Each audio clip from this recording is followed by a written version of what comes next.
So in this episode, episode 2 of what I'm going to call Forest Forever, we've got a couple of topics to cover. We have new transfers, we have the highlights of the games played, and I tell you for free, we've had an absolutely fantastic start to the season. And up third will be the last game for this episode, which will be a live com game. Let's get into it.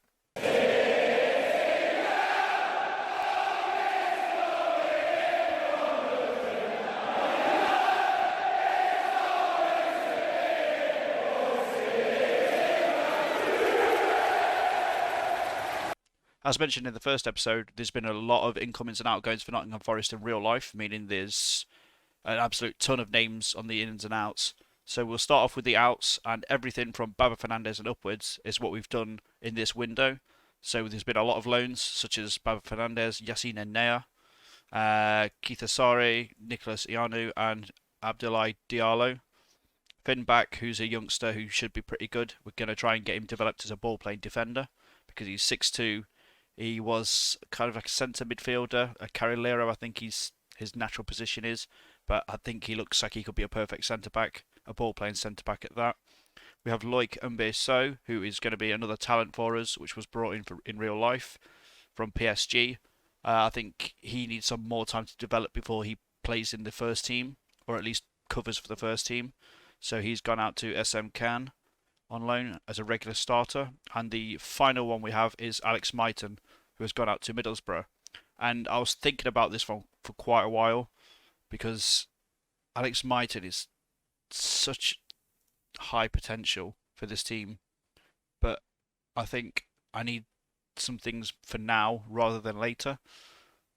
So he's gone out on loan to Middlesbrough. He chose Middlesbrough. There's a few options. I'll let him pick. They was all in a decent league, in this league or in like the equivalent elsewhere abroad.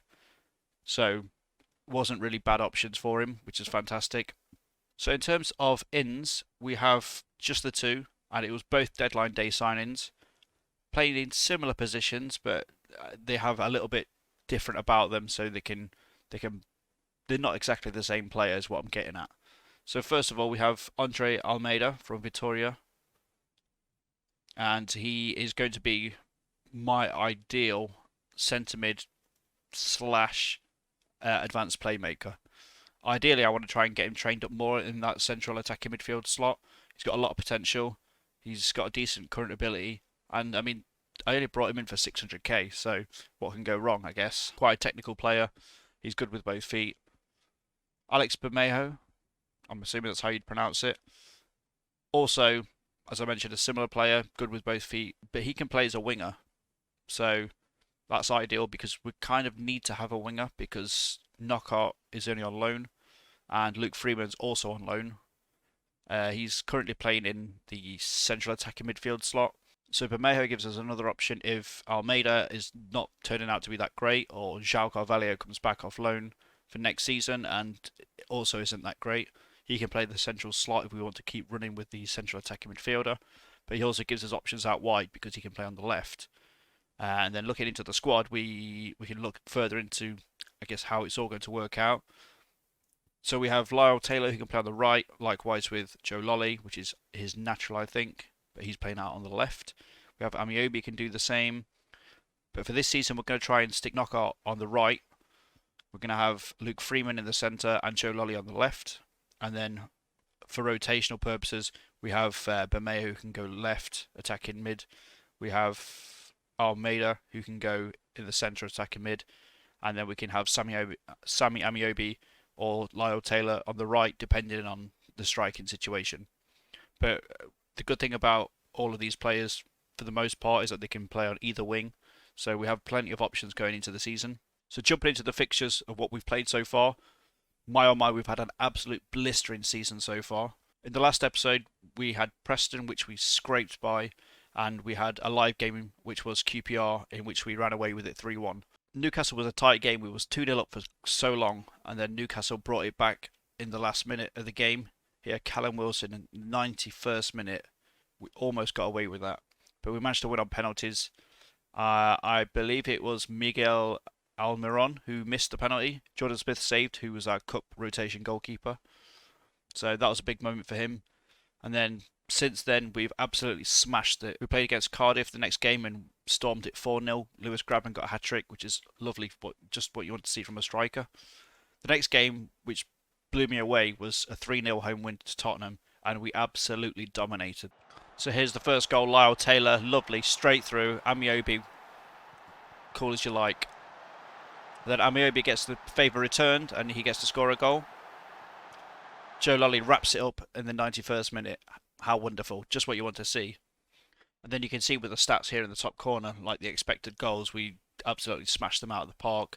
We had so many more shots. We had like double everything pretty much. Corners, 3 times more corners than Tottenham Hotspur. Like, how is this happening? Jose must be furious.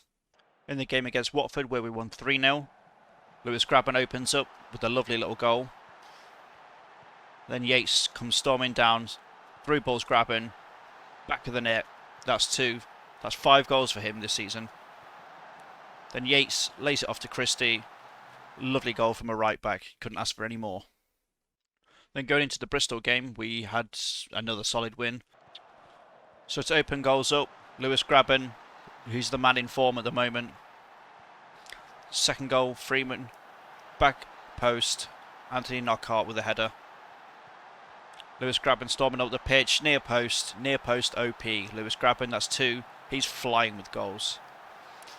We're letting a poor goal there. He just runs through us, and Amiobi wraps it up. Nice 4-1. The solid thing about the Tottenham and the Watford game was that we could fly through the cup. So now we're in against Burnley into the 4th round, and I mean, with the way we've been performing, I think we could win that game. And then we're into maybe it's the quarterfinals for the Carabao Cup, which is good. We have a lot of rotation, which is always beneficial for the whole team. As you can see, Lewis Grabban won the Sky Bet Championship Player of the Month, which I'm not surprised. He absolutely flew. 3 goals in 2 appearances, 7.4 rating. The old boy still got some life in him left. Luke Freeman was also doing solid. He had 4 assists, and all 4 of them assists was in the last game against Bristol. So fair play to him. He's also been playing lights out. 7.65 rating. Came 3rd. You can't argue with that, I guess. And we came very close to having the manager of the month, but as the cup games aren't really included for the league manager of the month, we didn't win it. But we was 1 game behind every other team because of our cup run. But runner-up's not too bad, I guess. It's just a shame we didn't win. It would have been the icing on the cake. As I mentioned, João Carvalho would be potentially an integral part of our team in that central attacking midfield role. He's gone and injured himself, hasn't he, whilst on loan for 7 to 8 weeks, so that's unfortunate. No game time for him, I guess. So this is how we've been lining up to most games, really, like any games which we've fielded our strongest team. I believe this is the best that we can have. The only difference really is that Bermejo is playing in the attacking midfield role because Luke Freeman is injured. He's been one of the best players this season so far, Freeman, so he'll go straight back there when he's fit again. But he's out for about 3 weeks. Once he's back, we can chuck him straight in, and then we can start rotations as I wanted to do. We also have some international duties going on, which isn't ideal, but it's not the worst thing. There's only a few players. I could have postponed this game, but I thought let's just get it played because the congestion down the line will probably be a massive ball ache. So we have no Lyle Taylor, we have no Scott McKenna, and no Andre Almeida, who I wanted to play in that central attacking midfield role as a backup. But yeah, it's fine. We'll get on with it. Michael Dawson's also got a knock, but he's not really going to ever feature for us that much this season. He's more of a big character in the locker room, I guess we can call him. We also have Shelvey, who's going to be our goalkeeper substitute on the bench because Jordan Smith has also got an injury. And we are still without Guerrero, who's been injured for the past few weeks as well. So we have Will Swan, who's going to fill in just to make up the numbers, really. I don't think I expect him to play this game. I might give him a debut.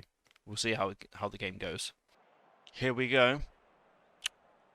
Pump these fists. We've been on a good run. Let's continue this. Grabban does not mess about. Early doors. Gets the game going. Leading by example.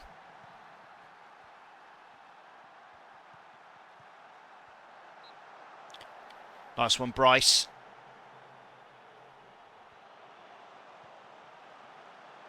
Bryce Samba, absolute cat. Nice one, boys. By the way, Bryce Samba, you haven't seen before on Twitter, is hilarious. Like, this guy does all sorts of things. Like, there was one fan, one Forest fan, when we was playing Derby last season, said, if you keep a clean sheet, oh, for God's sake. Of course that happened now, I was talking about him. But yeah, the fan said, if you get a clean sheet against Derby, I'll have your face tattooed on my bum. So, we won 3-0. Bryce Samba, he said he'll get his name, sorry. Bryce Samba tweeted him back saying it's spelt Bryce and spelt his name out. Like, what a guy. I'm not liking this though. Let's get a little shout going. Demanding more. What is that?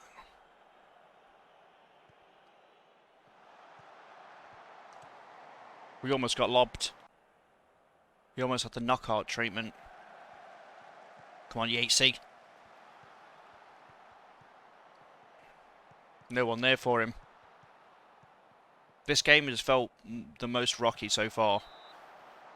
However, Huddersfield were tipped to win.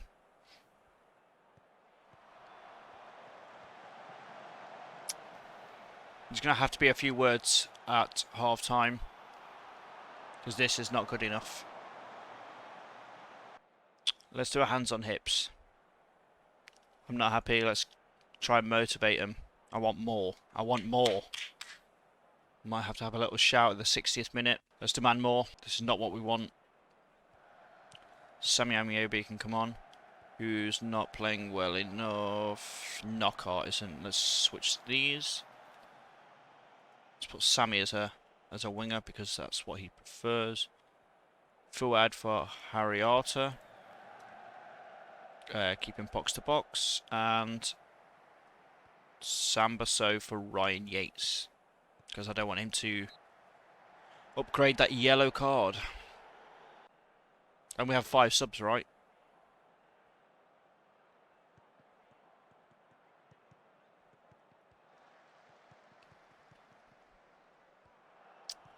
Don't need killer balls from you, Bryce. You've had 1 assist this season. Be happy with it. Oh, 9th goal of the season. And we're like 150th goal for him in... Ooh, 150 career goal. Let's get another sub. Let's give him his debut.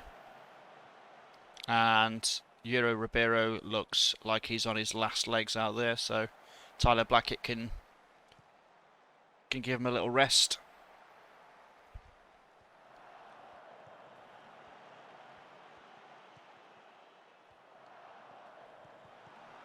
Nice one. Hat-trick hero. Lewis Crabbin, he's scoring for fun. Lovely, just what we want. To be fair, I thought, because of the form we've been having, that once I finally get to the live game, we're going to get absolutely stomped. We got away with it. Lovely little win. We'll take that. We'll take that all day long. But that's going to be everything for this video. What I'm going to do for the next video is have the Blackburn and the Rotherham game played, and then we're going to have a live game for the Derby County game, because this is our biggest rivals. We hate Derby. It's on the TV, so make sure you tune in for that one. If you have enjoyed this one, make sure to like, leave a comment if you want to, and make sure to subscribe for more of this. Have a good day.